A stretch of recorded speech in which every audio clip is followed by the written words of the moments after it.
Welcome, everyone, to our weekly Torah learning of spreading more light into the world. We always like to start off with giving because how we give, that's how Hashem's going to give to us. Let's give generously, so Hashem will give us generously. I'm going to put some coins in the tzedakah box. Please join me from home. Tzedakah is also protection. We're going to say Tehillim, Psalm 20, Kapitel Chaf, for the safety of all the Jewish people around the whole world, for the hostages to come home immediately. And Hashem should keep everyone safe, and the Chayalim and the Chayalo in the IDF. And of course, Mashiach should come immediately. Lam natseach mizmar leDavid yancha edinai b'yam Sarah. Yisagevcha shem el heyakayv yishlach ezracha mikodesh. Umitzian yisadeka yiskar kol min chaysecha ve'elaska yidash nesela. Yitain lacha cholvavecha v'cholatascha yimalei. Nirana b'shuasecha v'shem elheinu nidgol yimalei edinai kol mishal esecha. Ata yadaiti ki yashia edinai mishicha yaneu mishmei kachay b'kvarei shai minai. Ela v'recha v'ela v'susim v'anachnu b'shem edinai elheinu nasker. Hema karu v'nafalu v'anachnu kamin v'nisaydad. Adonai Hashia Hamelach Yaninu V'yan Karinu. The Tzemach Tzedek said if we only knew the power of Tehillim, we would say it day and night. I do these classes weekly in memory of my dear grandmother, Rivka Dina Bas Yosef Yehuda. I hope you're proud. My other grandmother, Bela Bas Betzalo. I hope you're proud. Chaim Dov Ben Betzalo, known as Chaim Ber Wolshansky. To save a life is saving many, and he saved many, saving the world, and he saved many in the Soviet Union. Sanya Zahara Bas David, she perished in a terrible fire this year, and she's a very dear friend of mine, sister and sister-in-law, so Hashem should send her back with Mashiach immediately. And for my dear uncle, Rabbi Lipsker, Shalom Dober ben Eliyahu Akiva, not every gem is a giant, and not every giant is a gem. Rabbi Lipsker was both a gem and a giant. So I'm so humbled and honored to have with us today Mrs. Devonia Deborah Alevsky from a shlucha of Cleveland, Ohio, and we are honored. Today we are going to be speaking about Vav Tishrei. It's the Yahrtzeit of Rebbetzin Chana, the Lubavitcher Rebbe's mother. And we know that, when you have a great person, you always have to see where they come from. And from what I hear, she was an incredible, amazing woman, and she took such good care of her husband in the Soviet Union. She partnered with him, and she saved all of his writings, and she risked her life to bring them across the world. And she really kept him alive, and she went through a lot of hardships, and she gave us the Rebbe, so we're forever grateful to her. And Mrs. Alevsky was honored to know the Rebbetzin Chana personally, so we're going to hear from her today. Welcome, welcome, welcome. For inviting me to come and to speak about her. I have very fond memories of knowing her and spending some time with her. I was one of the very lucky people that had this opportunity. Apparently, originally the Rebbetzin Chana lived in Russia, where we lived, and our families all left Russia with the blessings of the previous Rebbe and our Rebbe. But so the way we happened to meet is because in Russia, when the Rebbetzin Chana was included in the list of all the people that were leaving Russia, and you know the story about the whole escape. So it's an unbelievable story. As a matter of fact, my mother wrote a book about our escape from Russia and all the interesting things that happened with us. So it's in this book that the Rebbetzin, my grandmother, my father's mother, her name was Sarah Katzenellenbogen. This Sarah Katzenellenbogen helped a lot of the Lubavitcher families to leave Russia. And one of the people that she helped was the Rebbetzin Chana. And officially they had certain passports that they actually forged or had or bought off. And one of those passports had a grandmother with her son and daughter and 5 children in one passport as one family. And my Sarah, my grandmother decided she's not going on this train, hoping there'd be another train, and she will help other people get on it. And so she didn't go and instead gave the passport to my father and my mother. And at that time, they only had 3 children, but they took along 2 girls um, that were Yisaimis, whose parents had passed away, and my grandmother was in charge of taking care of them. And she found out that they were taken to a orphanage, and she found a way to get them out of the orphanage and onto this passport and onto this trip. As a matter of fact, fascinating. I'm sitting at the wedding of my grandson in Israel, and his and sitting next to me is the bride's grandmother. And the bride's grandmother turns to me and she says, I knew you when you were a baby. I said, really? How did you know me? She said, well, simple. I am one of the 2 children that your parents had on their passport that were the orphans. Wow. Okay, I just got the chills. So this woman recognized you. She was a little girl, and now she was sitting next to you at a wedding. That her grandson, her granddaughter, and my grandson got married.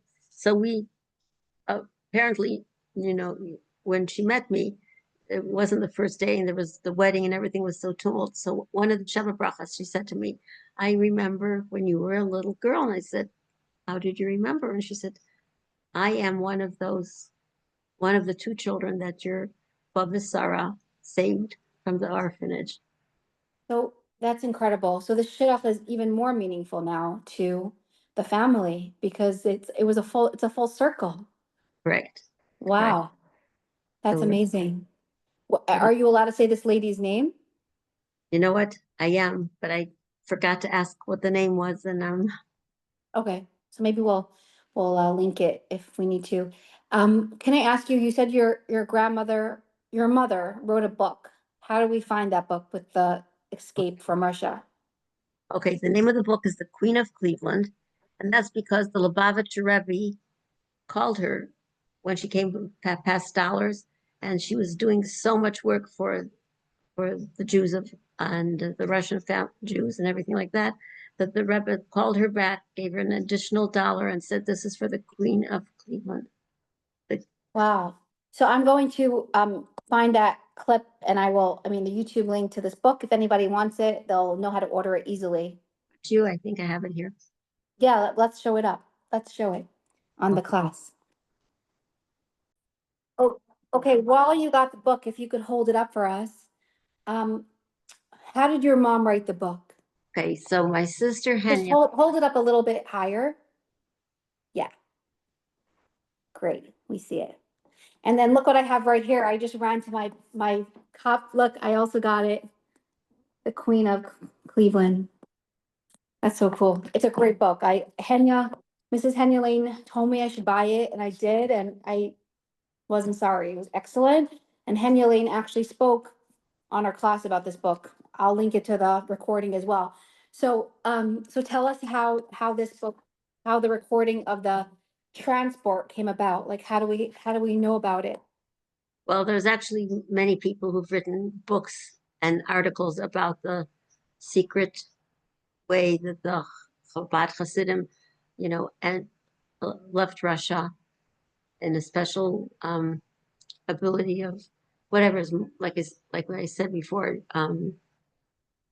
The passports were forged or bought, and the Hasidim were kind to each other. My father said that somebody, or Mendel Futterfass, came over to him at the train station and said, "We have a family with a lot of children, and they don't have any money to pay for their tickets. And I would suggest that you pay for them."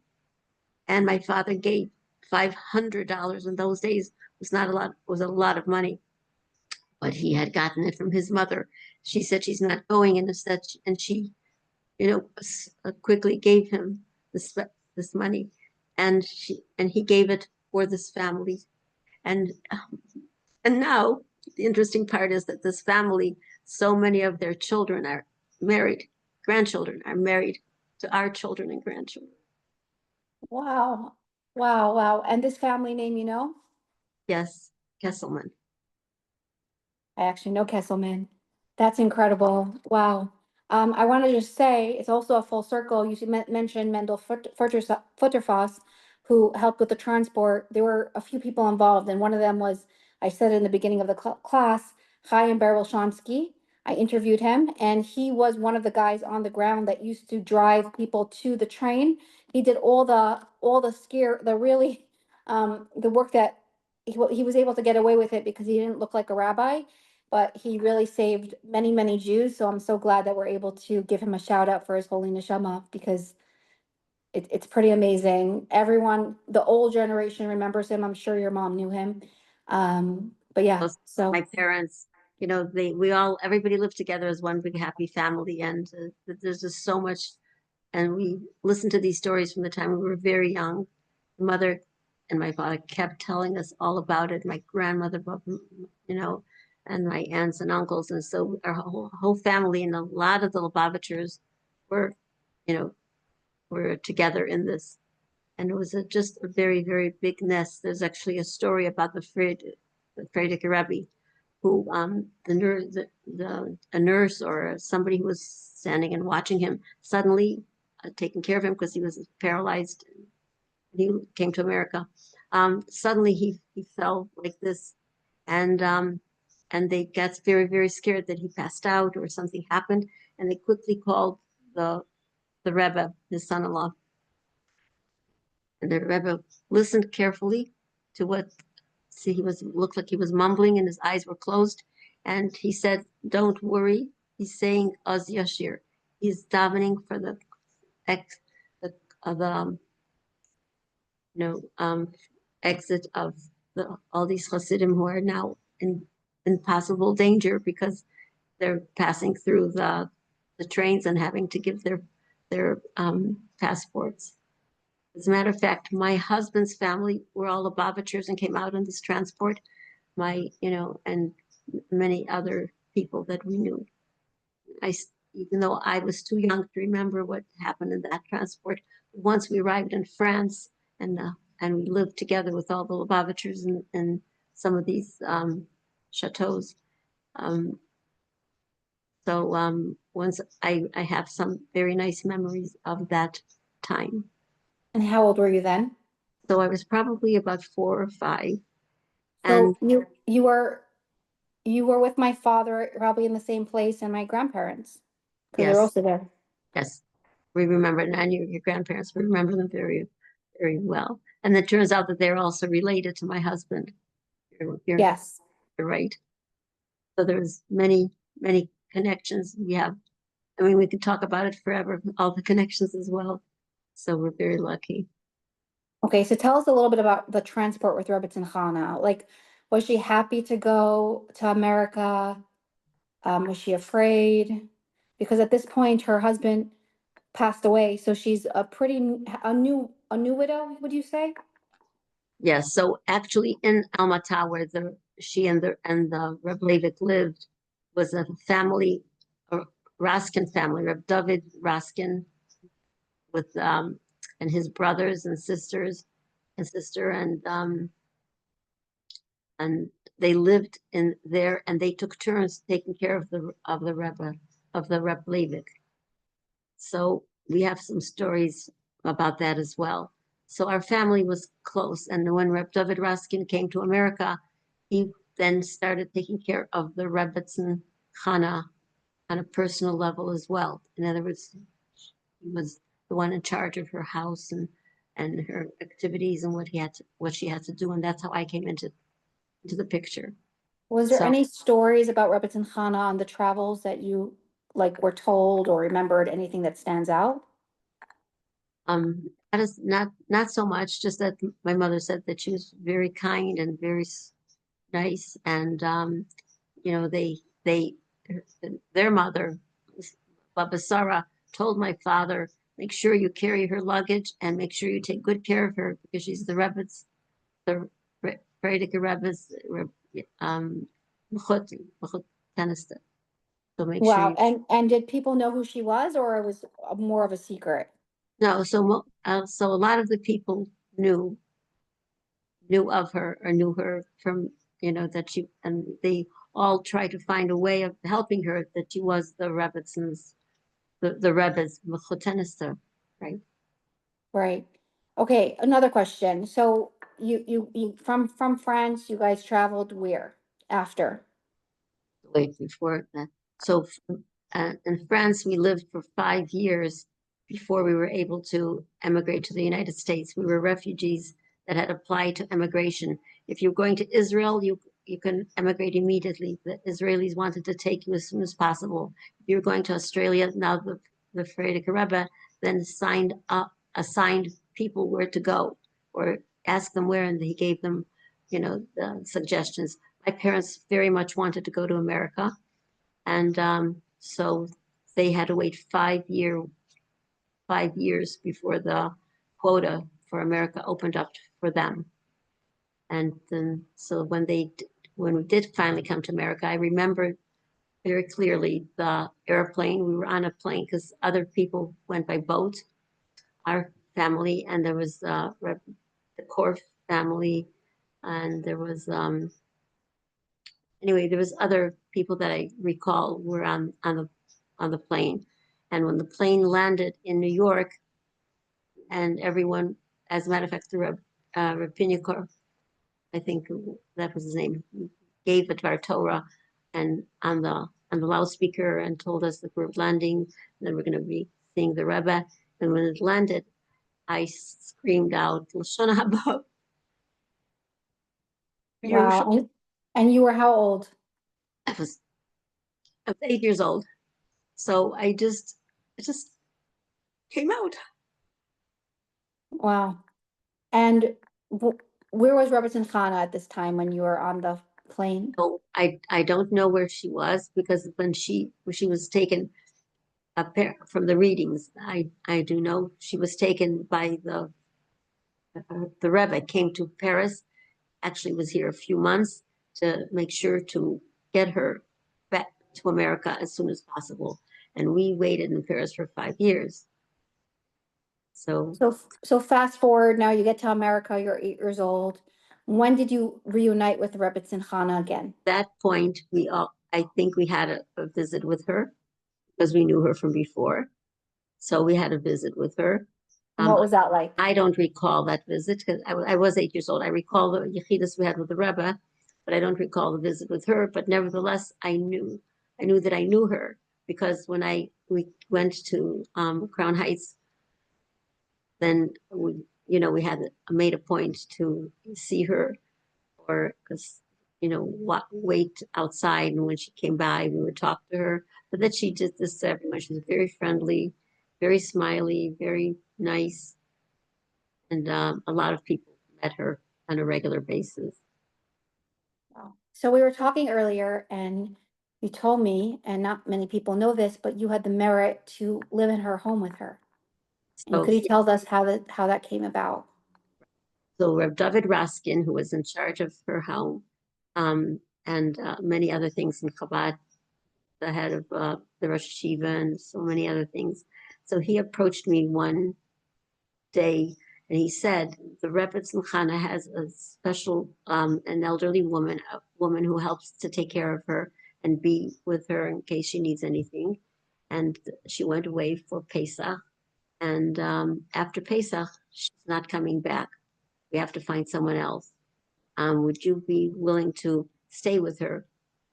I said, me, how stay with her? How am I going to do that? Or what am I going to do? He says, don't worry. You don't have to do anything. You just have to be there at night in case she needs anything. You should be able to help her. And how old were you at this time?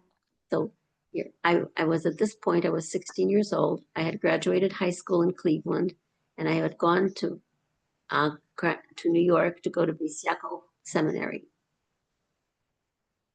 because there was no Beis Rivka's high school, even let alone seminary.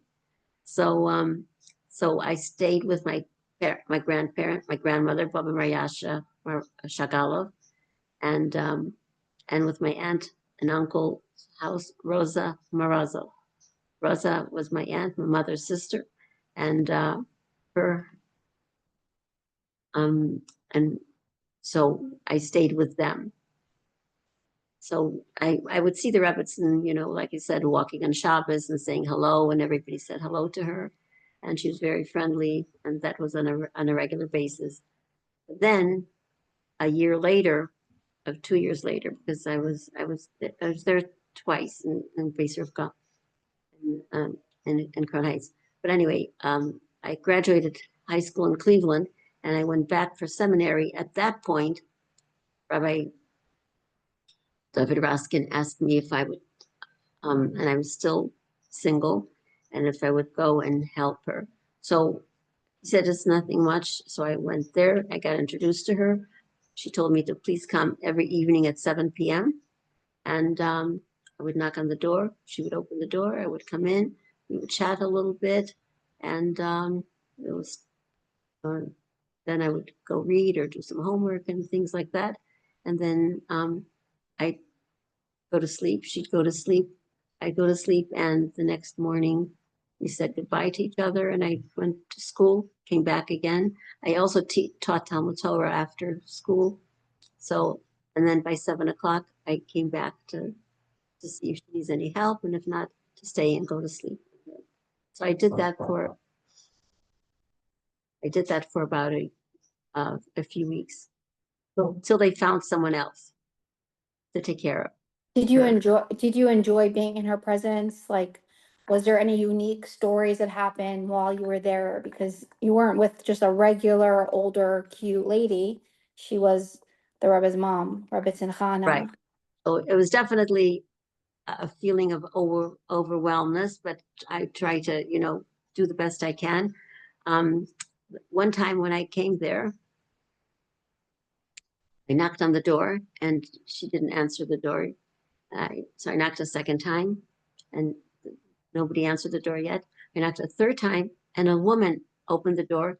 And as I walked in following her, I noticed that the dining room table was set with a lot of ladies are sitting around there, and very nice refreshments, cake and things like that. And the Rebbetzin introduced me to all the ladies. This was in the Sheikh Chabad, um, the Neshei Chabad, what do you call them? No, not the convention, the Like people the that one they organize the people organizers, the organizers of the convention, right? They called there's a name for it. I'm sorry. So the organizers of the convention were there, and she introduced me to them, and she said, "Alle Medelach was helfen mir, haben as Fuß, als sie wollen bald werden a Kala." which means Means that the girls who've had in the past have helped me have the merit to become a Kala, a and bride. and the people sitting there were married or single. These were all the ladies like Mrs. Popak, Rebbetzin Temagorari. They were the convention leadership. Who else was there that you recall? No, I recall, but I don't recall everybody's names. Okay. It was at least 6 or 8 people around the table. So it was almost like she was singling you out and giving you a bracha in front of all the ladies. Right. Right. Okay. And how did that make you feel? It was fine because I already had started to go out with my husband. Okay. So it But was a little surprising that she went, but she said basically it was a bracha, like Mirza Hashem, you'll see good news. and then from what I understand, your husband had what to do with Rebbetzin Chana as well? Right. So I'll explain that part. So my husband was also an orphan in coming out of Russia. His father died in the Second World War. They took all these soldiers, Jewish ones as well. So his father came to the bris. They allowed him curfew when he was born. Came to the bris. He was home for 2 weeks, and they took him back, and he never came back. So why was I telling you? Oh yeah. So when he came to 770 at the age of 18, Reb David Raskin asked him after he was in yeshiva already, and asked him if he would like to undertake a certain project that for the Rebbe to be the secretary for Tzach. And he said, "I'm still learning." He was already 21, 22. He finished. He was I'm still learning. Why should I take this job? So Reb David Ruskin said, ask the Rebbe. We're offering you, Tzach is offering you a job.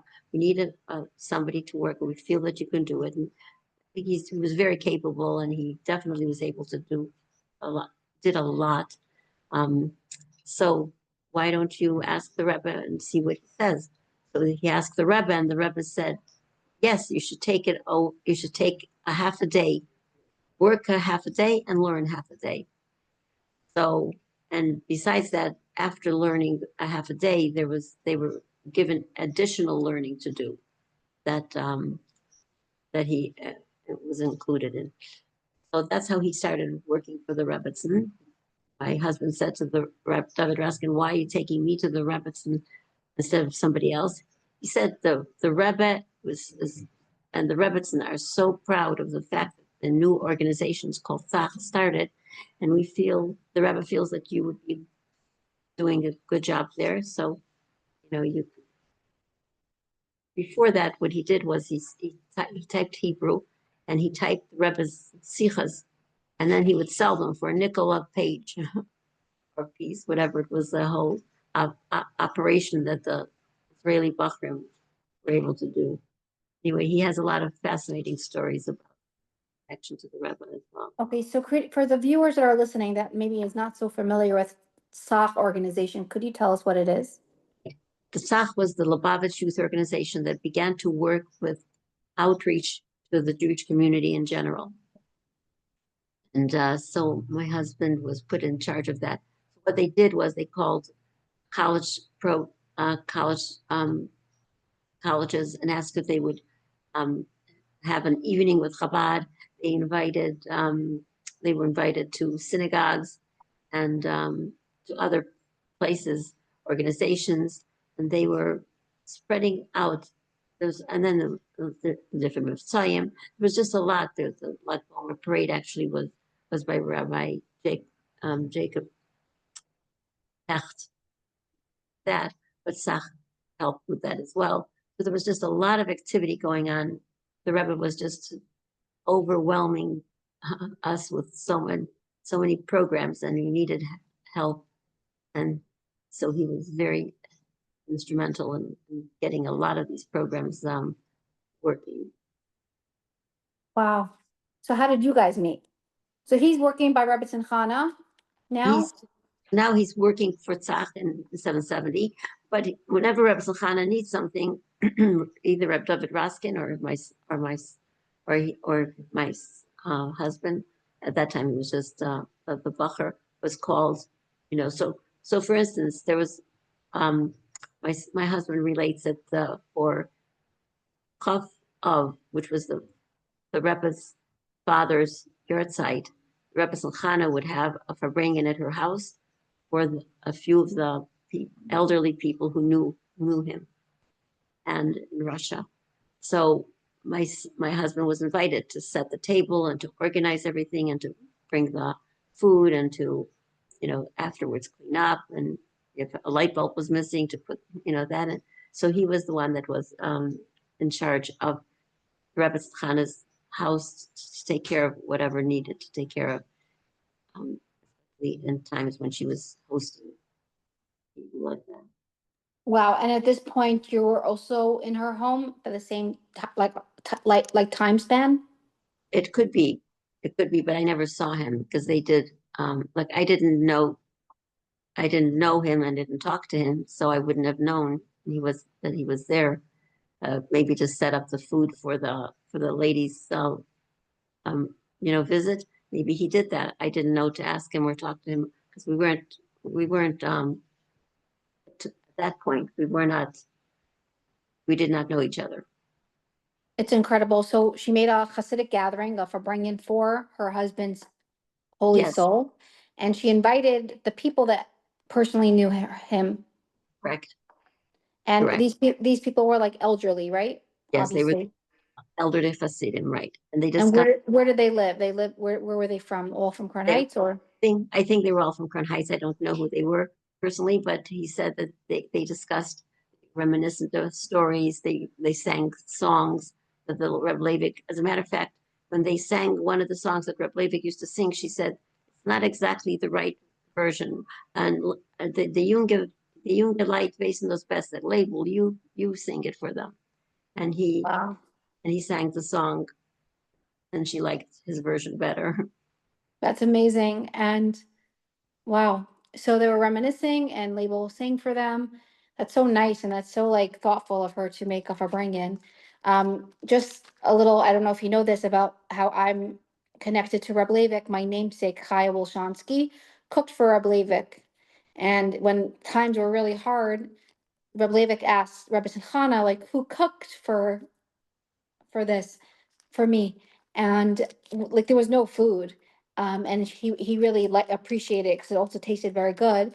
And my namesake Chaya Wolshansky, like it was known, so he blessed her and her children for long life, and they all lived a very long life.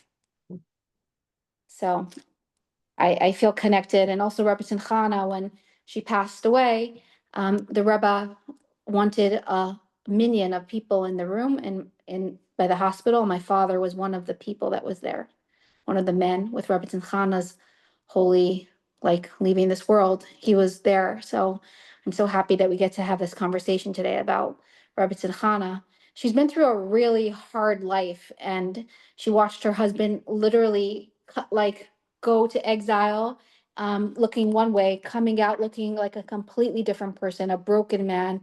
They broke his spirits. They broke his body. They broke his he looked, there's like a picture before and after, you'll just cry um seeing it. And he suffered so much, yet she was, like you described her, a jolly lady, friendly, warm. It's pretty amazing that it didn't make her bitter. Right. Definitely. And she wrote the memoirs, which were, very special that were. So talking about her following year, before that, I got engaged. Finally, so when I was meeting my husband, and we did Baruch Hashem agree to get engaged. Um, I just I was very lucky because in those days the Rebbe literally chose the chassan and the kala for some of the Hasidim, and my husband was one of them, and I was another one of them. My mother had come to 770. In olden days, they thought that their daughters should get married at 17. I don't know why, but at 18 for sure. So my mother had come to 770 to look for a chassan for me, and Reb David Raskin introduced her to my husband, Tzach, and just said he's a bacher from Tzach, and he's working with the outreach, and maybe if you need some outreach done in Cleveland, maybe he'll can help you with it.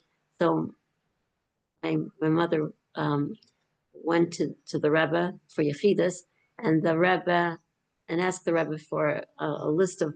She handed the Rebbe a list of some boys that would be maybe a possible shidduch for me, and the Rebbe picked out my name and my husband's name, and he said to my mother,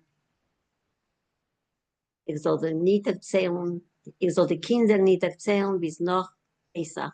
You should not tell the children that you have this shidduch for them until after Pesach." So I'm assuming that she must have gone about Yud Shvat, and then I went home to Cleveland for Pesach, and as my mother and my father were driving me to the Greyhound station to go back to New York. My mother tells me there's going to be I arranged for a shidduch for you with Reb David Raskin. He's going to introduce you to a bacher, and I want you to know what the Rebbe said about you. The Rebbe said that I should not tell you. I know about it already a long time, but I should not tell you about it until after Pesach.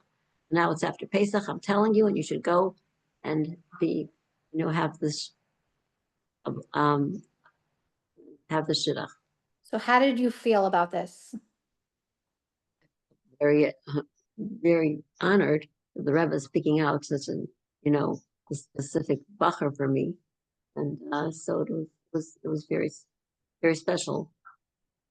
But the Do you Rebbe feel is a very wise man, and after we went out and we got to know each other, and we decided, that we're interested or not interested, and in each other. I mean, basically interested in following through the shidduch. So we had a yechidus with the Rebbe, and in those days you had a yechidus for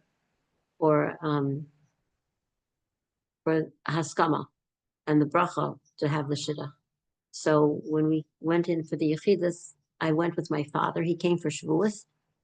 So from Pesach till Shavuos, I met my future husband. My father came for Shavuos, and we walked out from the Rebbe's room as Chassan Kala. Rebbe gave us a blessing for Chassan Kala. And so I said to the Rebbe, the Rebbe looked at me, waiting for me to say what I want. I said, since the Rebbe suggested that I meet with this bacher for a shidduch, I'm asking the Rebbe's haskama that there should be a good shidduch for me. And the Rebbe said, "Do you want him?" And I was like, the Rebbe said that I should meet with him. Then of course I want him. And the Rebbe said, "Do you want him?" And that was a little bit strange. And I was only 17 and a half years old. And I said to myself, you know what? Be smarter than this. If the Rebbe is telling you, "Do you want him?" then say yes, because well, why would he ask you? He just wanted to be more like my decision. That not that I'm doing it only for him, but of course for me, I was doing it only for him because not only, but I'm just saying I just felt so proud and so honored that the Rebbe would choose this person for me. I just thought that would be the best reason for me to say I want him. But the Rebbe said it was just interesting. That is interesting. Where did you get married? We got married in Cleveland, Ohio, and we asked the Rebbe that we'd like to have the date of the wedding to be Chai Elul, and if that's okay. And the Rebbe said yes. And until now, there's a Farbrengen on Chai Elul, but in those days there wasn't. And the Rebbe said yes. And so the Bachrim, we had a busload of Bachrim. As a matter of fact, your grandmother and grandfather came on the bus to the wedding in Cleveland, and your grandmother and grandfather were interfere for us, and that's another whole story. But it was very, very special that your grandparents were related to my husband's grandfather. My husband's grandfather and your mother's grandfather were cousins. My grandmother's grandfather, right? Your grandmother's grandfather. So for those that are listening and maybe don't know the term of interference, could you tell us what that means? Well, in those days, it was a little bit different than today. Interfere means the people that take you to the chuppah, and usually it's the parents. But sometimes, if the parents have been divorced or passed away, then the each side can pick their own interfere, and usually it's a family member. And not to insult both sides of the family. Usually, the chassan side picks someone, and the kala side picks someone to be interfere. But what worked out, which I think is a much better system now, which we didn't know in olden days, is that the chassan kala's parents can go as interfere, and the additional interfere can go right behind them. But at that time, a lot of things were just being developed and worked out and stuff like that. We didn't know. We thought we had to take totally new people as interfere, because my husband's father had passed away when he was young, and you don't want that to be in your situation. So I actually had the merit of speaking to your husband last week on a recording for myself. We had a beautiful conversation. And Kanai Nahara, your husband should live till Mashiach, and with Mashiach healthy. Seeing a grown man like crying, he was so touched by my grandparents and especially my grandmother, because he says she wasn't even a first cousin and she took such good care of me. I was an orphan, and he was literally sobbing. And of course, I started to cry, because when someone cries, it's like a domino effect, but a heart feels a heart. And I was like, wow, I couldn't believe how so many years later he had so much like thanks and hakaras hatov for my grandmother, and it was just so beautiful, such a beautiful man. So Not only that, your grandmother made a shuttle brachas for us on a Friday night in Crown Heights. So after the wedding, we went to Crown Heights and we lived there for 10 years before we moved to Cleveland on Shlichus. But was it a nice shower brachas? the word isn't nice. Your grandmother was exceptionally elegant. So the food Wow, was delicious and everything was perfect.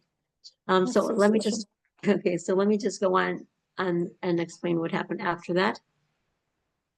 So the following, so Baruch Hashem, I got married, and right after we got engaged, my husband and I decided we wanted to go to the Rebbetzin Chana and ask for her blessings also.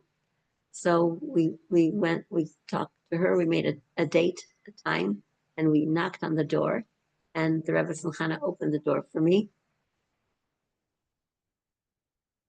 opened the door. So my husband was kind enough to step aside and let me walk home. The Rebbetzin looked at me and she said, "Ons Hasidim gained the men of Israel." So I Wait, moved. if you could translate for those that I don't will. understand. So I moved a little bit aside, and my husband walked in first. I walked in behind him. By us Hasidim, men go before the woman. So why this is important? That you know, now for me to explain. But it was interesting when I mentioned this to someone. This person said, "Oh, I'm a Russian, and in Russia, of course, the men go first. You know why? Because it's dangerous if a woman would go first. She might be, you know, get hurt or something might happen." It was just a funny joke. But anyway, No, that's uh, so interesting because now you hear the term ladies first. right. Wow. So how was your meeting with the Rebbetzin Chana and your husband? That was very nice, and we got to know each other. And afterwards, after we got married, we my husband and I would go to drive the Rebbetzin to doctor appointments, some things that she needed. My husband had a car and could drive. I would go with her upstairs, to the appointments. So we had a very nice relationship, and we, Baruch Hashem, were able to help her in many different ways as well. But ultimately, um, I I got I got pregnant and I had a baby, and You got, just wait, you got, sorry, you got cut off. You got pregnant and then what happened? I was expecting my daughter, and it was she was born Vav of a year later after we get married, and so what happened was that on she would call me on let's say on Friday or Sunday and let me know when I should pick her up for her appointments. And I knew that on Monday, usually that week, I had an appointment with her. And my daughter was at that point, okay, wait a minute. So at one point, the Rebbetzin did not have the lady who was staying with her suddenly had an emergency and she had to leave, and it was very sudden. So she said to me, Reb David Raskin asked me if I could please go and stay with her. Now this time I'm married, but we were very close and we were very friendly, and my husband wasn't going to come sleep in the house there. So um, so I slept over at night for about a week. And the first day I came, it was Vav Av. Now, sorry, it was Rosh Chodesh Av. Why? Because you don't eat meat anymore, 9 days. So she said to me, "Do me a favor, go to the store and buy some meat and cook it up and like meatballs. And you and I are going to have a siyum. Reb David Raskin is going to give us a siyum." And also, there was another gentleman, Beryl Unick, was very close to the Rebbetzin, and he also gave a siyum. And we will eat the meat because I'm an elderly woman and I need strength. So I'm and you are pregnant and you need the strength also. So you make enough meat for both of us and for, to eat. So I did that, and then afterwards the Rebbe spoke about the fact that instead of fasting and praying is when the Beis Hamikdash is destroyed, besides worrying about it, let's do something positive. Let's make a siyum and learn the hilchos of the Beis Hamikdash. After that, the Rebbe gave that sicha at that time. So So she said, let's learn the laws no, of the Beis Hamikdash. she said that they will make a siyum, and Which could you explain what a siyum is for those that don't understand? right. In order to eat, we it's traditional to eat only dairy foods in the 9 days before the destruction of the temple. So, but if you have a siyum, which means you have learned a complete chapter of the Talmud in some way, in some form or way, you then have a party, and at this party you can eat meat because it's a celebration for Torah learning. So I'm saying that the Lubavitcher Rebbe then instituted that all the Jewish children who go to camp should have these parties, and they should be told that they should pray for the building of the Beis Hamikdash instead of instead of just not eating meat. They should eat meat, but they should do it after a siyum. So a lot of the camps began organizing siyums and then eating legacies as well, eating the meat. So that's what. So meanwhile, I was there for a week, but I wasn't. I started feeling like something is coming up. And for Friday night, she said, "I don't want you coming Friday night. Reb David Raskin found me someone else who's going to stay with me, and don't worry." So Friday night, I my labor started, and by 10 o'clock in the morning, I had the baby. So my husband took me to the hospital. I had the baby, and he walked after I was finished. He walked back to 770, wanting to name the baby. We had a girl, and we had made up that if it's a girl, we're going to name her Sarah after my grandmother, Baba Sarah. So he wanted to rush back to 770, and at the Torah reading is when the baby is named. But by the time he came back from the hospital, he had to walk, and it was a long walk from the hospital that I was in. So after he came, the Rebbe had just walked out of 770 and was walking into his room, Shabbos after Shabbos, and my husband saw the Rebbe and said, "My wife had a baby girl, and we decided to name her Sarah." Rebbe said, "Very good. Name her at Mincha." Now it's interesting. At those days, I don't think anybody named girls at Mincha. We waited for the next Shabbos or the next Monday or Thursday, but the Rebbe said, "Name her at Mincha," and of course, my husband named her at Mincha. And Shabbos ended, and I quickly called the Rebbetzin Chana, and I said, "I'm so sorry I didn't stop by because I had my baby was born. We named her Sarah." The Rebbetzin Chana said, "I know, my son already told me." So, Mazel Tov, and it was very special, right? So you mentioned you were living in Crown Heights for how many years before you moved? 10 years. 10 years. So you had 10 beautiful years with Rebbetzin Chana. And then when you moved to Cleveland, correct? Rebbetzin Chana passed away for that. When did Rebbetzin Chana pass away? How many years? She passed away off Tishrei, and my daughter was a year old, exactly. Oh wow. So you didn't know her all the 10 years you were living in Crown Heights in. Oh, I'm sorry. I knew her for whatever time she was alive. Yeah. Yeah, because we kept in touch, right? So special. She really enjoyed people's company, I was told. Like she was very friendly and very kind and just a warm, bubbly lady, well, Rebbetzin. But is there anything that did she share with you any private stories or any thing that you can share with us today? You know, all I could say is that I wasn't as wise then as I am now.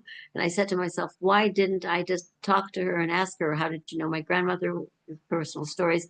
We chatted, small talk, but she did say to me,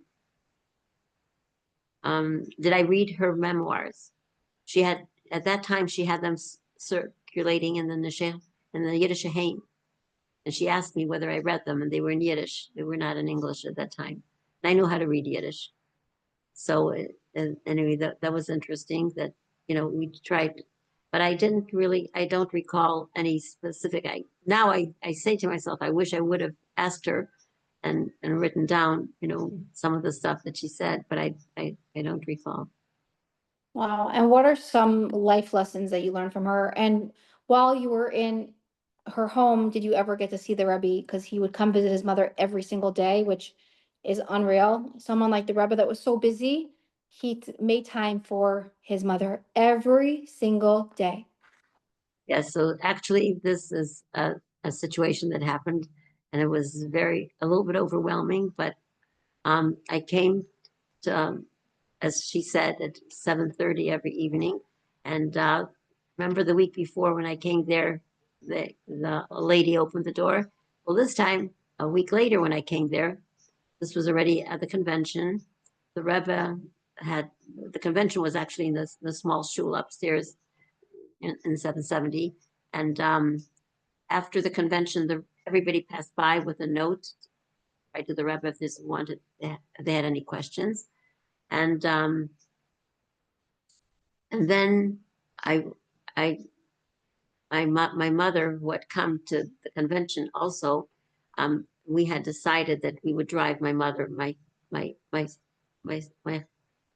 he wasn't my husband yet, he wasn't my husband yet, but my fiance decided we're going to drive my mother to the Greyhound bus station to go back to Cleveland, and that my father would come for Shavuos and we would get engaged. So I drove my mother with my fiance to the um, Greyhound bus station. And then I knocked on the Rebbetzins' door, and I knocked once. She didn't answer. So I waited a little bit. I knocked the second time. She didn't answer. I waited a little bit because the night before I waited and the lady answered. So I didn't know what to do. Should I knock again or not? But this time I knocked a third time. The door opened and the Rebbe was there with a big smile on his face. Is your mother still here? My mother had told him that she was going away. She was going to Cleveland, but the Rebbe just trying to make me feel more comfortable that he opened the door for me. And I said, and I tell the story, I say, I hope that I was able to open the door for the Rebbe to many other people the way the Rebbe opened the door for me. And I'm just feel very grateful that we were given this opportunity to open the door for Yiddishkeit and for the Rebbe. Wow. And does your husband have any stories that you can share that he shared with you that has to do with the Rebbe and the Rebbetzin?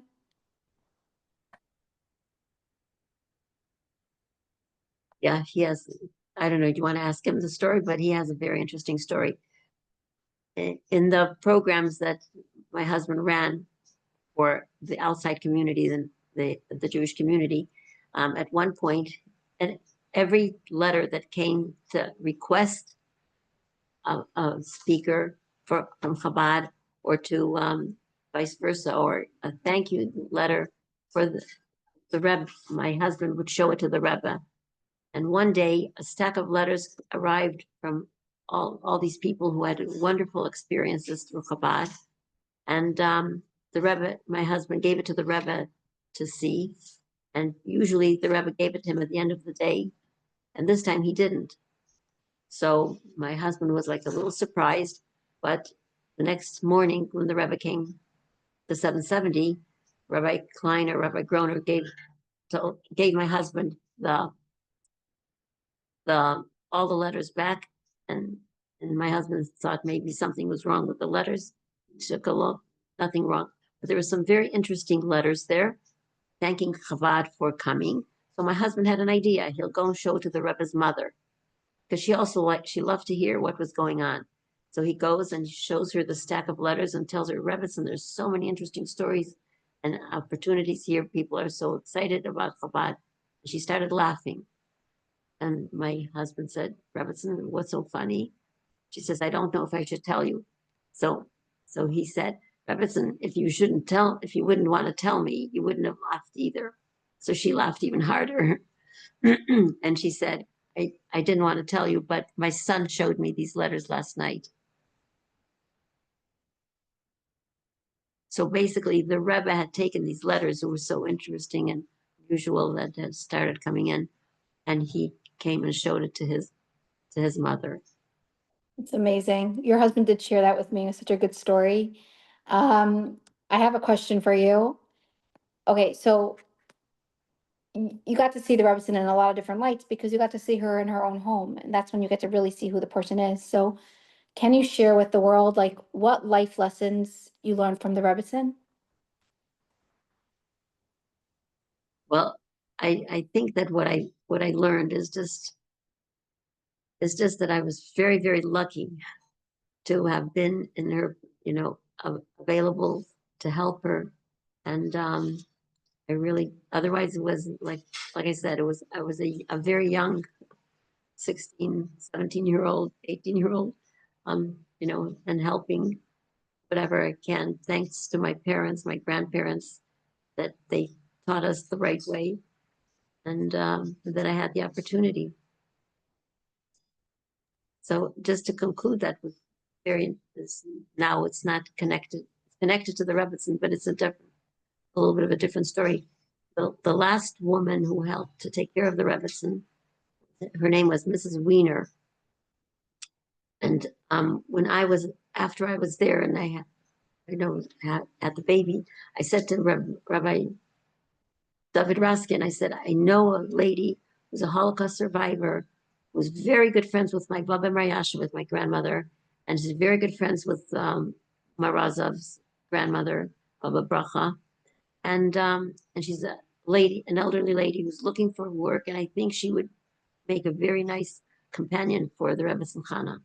And she's the one that actually, was the last lady that worked for the Rebbetzin Chana. So on the day that the Rebbetzin passed away, I happened to take my daughter Sarah, like she was 1 year and 1 month old. She started walking from Crown Street, where we lived, to President Street. So she walked slowly. So it was a nice day. It was a Farbrengen, Shabbos afternoon Farbrengen. So I took her for a little walk. I come to the corner of President Street, and the next door neighbor of where the Rebbetzin was living, there was 2 doors. One was the Rebetzin's door and another apartment. I knew her very well. She's standing outside, and we see people running and running past the house. So she said, do you know what happened? I said, no, what happened? She said, the Rebbetzin fell, and and the lady that was working for her knocked on my door, asked me to go tell the Rebbe at his house. And now the doctors, Dr. Zeligson and all of these doctors are coming in and taking care of her. So I realized it's not for me to go to the 770 now. Probably the Farbrengen's going to finish very soon. So I walked my daughter home. Like I said, the end of the story was that the Rebbetzin passed away, but that day. But I just want to conclude with the story about Mrs. Wiener. So Mrs. Wiener's son learned in Lubavitch and actually was a friend of my husband, the same age. And while she was working for the Rebbe, and I saw in one of the articles, this is my story, a story that he writes. He writes like this: his mother was asked by his sister to come to Australia, where she was living, and to take care of her children. And but she was very worried about leaving me over in 770 alone, a young boy by himself. So so she asked the Rebbe, and the Rebbe said, have your son come over and talk to me. So he came to talk to the Rebbe, and the Rebbe said, when your mother babysits for your nieces and nephews, does she teach them how to say brachos? Does she give them kosher food? Does she teach them, Jewish stories? He said, of course. Preoccupies herself totally with them. So he said, then you know what? You're going to have a mitzvah. You tell your mother that she doesn't have to worry. You're going to be in the dormitory, and anything you need, I will take care of for you. Whatever you want, come to me directly and I will take care of you. So your mother should be able to teach her grandchildren about Yiddishkeit and live with them. So that's what happened. She was away for a while. And then when she came back, we got her the job of the Rebbetzin Chana. Why am I telling you this story? Because a few years later, my cousin, Henya Maleki from Australia, the story. Does you know that a young couple came to us. Rabbi Maleki was the rabbi. Came to the rabbi, my husband, and asked him if he would marry us. Said, okay, can you prove that your mother was Jewish? I can't prove it because my mother wasn't religious, so she didn't have a ksuba, so can't prove it. I'm sorry, then I can't make your wedding. So they went to Israel. Israel said the same thing. We can't give you a wedding. So finally, she comes back to Australia and she says, goes to Rabbi Maleki and says, Rabbi Maleki, I found out something. I found out that my grandmother wrote a book about the Rebbetzin. She said, what does that mean? What do you mean? What grandmother wrote a book about the Rebbetzin, the Rebbe's mother? He says, she says, the girl says, my grandmother, no, I'm sorry. My uncle wrote a book about the Rebbetzin. So uncle. So she said, "What's the book? The book is Aim Yisrael." So what happened was, he says, "What's your uncle's name?" Ben Sion Wiener. Ben Sion Wiener. I know him. His mother was best friends with my grandmother on both sides, my Baba Mariasha and my Baba Bracha. So she calls him up on the phone and she says, "What kind of a book did you write about the Rebbetzin?"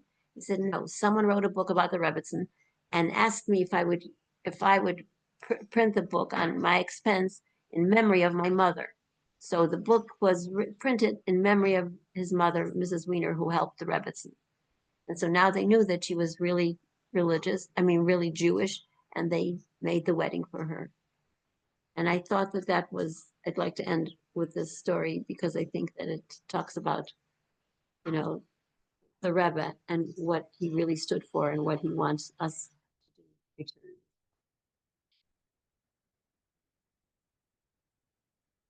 I don't hear you.